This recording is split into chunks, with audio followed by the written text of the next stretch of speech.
What would you do if someone tells you not to do something just because you're not good enough? Now, if they tell you you're not good enough because you're old enough, you don't listen to them. It's as simple as that. Now, I'm not talking about your parents refusing you that puff of smoke or that sneaky sip of alcohol. I'm talking about real world challenges, like making a difference despite your age. If they say you're too young to volunteer, you lead the NGO. If they say you're too young to create an impact, you change the world. That's how my story goes. Let's rewind to 2 years ago when COVID reigned supreme. All of us were curled up in the corner of our rooms, hoping to God that we wouldn't contract anything. Gen Z took this time to become obsessed with their phones, and guess what? So was I. Was it for endlessly scrolling through Instagram? Absolutely. But here's the twist. My friends' feeds were filled with bizarre cooking challenges and whatnot, but my feed was filled with hospitals, bed, oxygen, contacts for essential personnel, and whatnot. Then came that fateful night. The phone rang. A elderly couple from North Bangalore had reached out, crying and shrieking for help. I could almost hear the husband gasping for breath. He wanted to be stretched across to the hospital, but there were none available. No hospitals, no bed, no oxygen, and no hope. Little did he know that a 15-year-old girl would breathe life into him quite literally, as she made calls after calls that night, leaving no stone unturned. And despite all odds, she made it. But her journey did not end there.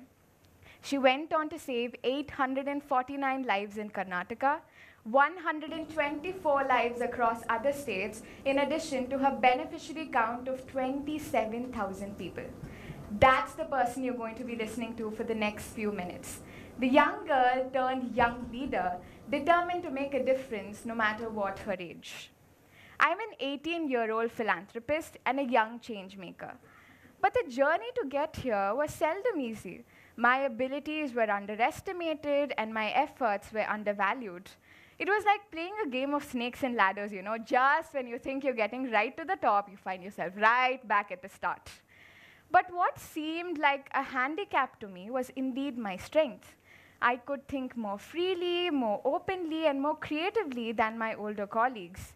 And over the years, this perspective helped me bag a lot of management positions at various NGOs across India and allowed me to collaborate with top Ivy League universities like Harvard, Stanford, Cambridge on academics and debate. Moving on, I did miss out on some fleeting childhood moments. The partying phase, the sneaking out, the laid-back backbencher phase. But I wasn't preparing to win the war, was I? I was preparing to win the battle. I mean, who needs a midnight snack run when you're planning world domination, right? I remember this one moment when I felt utmost joy when some kids came running up to me, embraced me in a big warm hug, and just asked me to be there for them. That's when I realized that one empowered me wasn't enough. I wanted every child to be as empowered and aware as I was. Perhaps being this leader that I aspired to be did mean that I had to make a little sacrifice, not so little, my mental health. People often asked me if I had more than 24 hours in a day, taking up so many things, volunteering, academics, research, cultures, and really whatnot. I replied by saying, see, I'm not a time traveler. I just drink a lot of coffee. But despite all of this, what kept me going was that even if I'd reached the sky, I knew I had a whole galaxy to explore and conquer. As the saying goes, change starts from within, right? But what about the change makers? Are they really born with the ability to transform societies? Or are they shaped, molded, and nurtured by the environment around them? During my time at the United Nations Young Leaders Training Program, I encountered an enlightening discourse on the Sustainable Development Goals. We were asked to answer a series of questions evaluating the present scenario of the world. Surprise, surprise, my answers deviated from what the present scenario was. This discrepancy opened my eyes to how my perceptions were influenced by the ecosystem around me. Then I knew, to change the world, you must first truly know it. This brings us to the concept of factfulness propagated by Hans Rosling, where he says that one must view the world without any distortions. He also emphasizes on the fact that one's perceptions are always skewed by the information ecosystem that he or she is always a part of. How many of you are parents here? Can I have a raise of hands? A lot of you. Might I remind you that every young leader's journey starts right from home, with the foundation laid by their parents. My parents celebrated every small victory of mine. Yes, even the time when I kept my room clean for a week straight. They also allowed me to explore various paths from painting to singing. Thankfully, they had earplugs on. But the ideology of theirs helped me inculcate a growth mindset which allowed me to appreciate every small touch point of impact I made within the volunteering ecosystem. Sadly, a lot of parents fall trapped to the negativity instinct, succumbing to extreme successes. Anything less than perfection, sorry, you're a failure. It's like expecting your child to go straight from learning to walk to running a marathon. Really? But now we're starting to see a shift. Modern parents are starting to embrace small victories over mass achievements and success. It is the basic difference between recognizing an A+ grade or recognizing the consistent efforts that turns your C's into B's. Parenting may have been the warm-up act, but the main event is definitely educating the child. The education system has succumbed to the gap instinct, segregating students into smart and dumb, inadvertently sidelining those who diverge from the conventional academic mold. Yet, what often goes unnoticed is the vast majority of individuals who fall within the spectrum of average intelligence, patiently waiting for their opportunity for their unique skills to be honed and nurtured. To mitigate this, we now have a growing recognition of vocational and alternative talents in schools to ensure that every child shines in their own way, knowing that as a young leader, they might just have their own niche.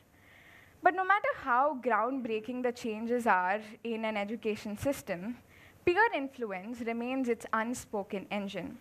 The urgency instinct, fueled by the fast-paced nature of modern life and the influence of social media, has led to increased impulsive decision-making, especially amongst the youth. How many of you here have bought a ridiculous gadget over a late-night infomercial just because it's asking you to? Any of you here? I think a couple of us have done that, right? That's exactly what urgency instinct is about. Peer pressure, whether overt or subtle, can exacerbate this tendency as individuals may want to conform to societal expectations or norms. However, the very same peers can also act as a counterbalance to this impulsivity by promoting critical thinking. For instance, my initial apprehensions about not fitting into the society led me to make detrimental choices about who my friends were. But over the years, surrounding myself with peers who shared my values and aspirations not only motivated me to pursue my ambitions further, but also enabled a few of them to join me in my journey. Not all of us can be defined as cursory components to these young individuals, right? We may be broadly categorized as a society that shapes only the norms for their upbringing. But within this societal framework lies multiple intuitions, influences, and perceptions that shape the trajectory of their lives. Usually, the community around the youth blames them for not fitting into certain norms, ignoring other factors at play. This creates an environment where the child feels judged and unsupported. But a better understanding, acknowledging these factors, would create an environment where a young leader could not only thrive, but be nurtured. It's amazing how far you can go when people stop seeing you as the kid who just can't reach the top shelf and start seeing you as the kid who just might change the world. At every instance, I disproved the notion that only those in influential positions can make a difference. I reinforced that anyone, regardless of their status or background, can positively impact the lives of others and break barriers. And to do this, the ecosystem around me played a vital role in negating distortions as well as in nurturing me as a young leader. So the next time someone tells you that you're too young to change the world, remember this. Age is only a barrier in the mind. You're never too young to change the world. So start today and create your legacy. Thank you.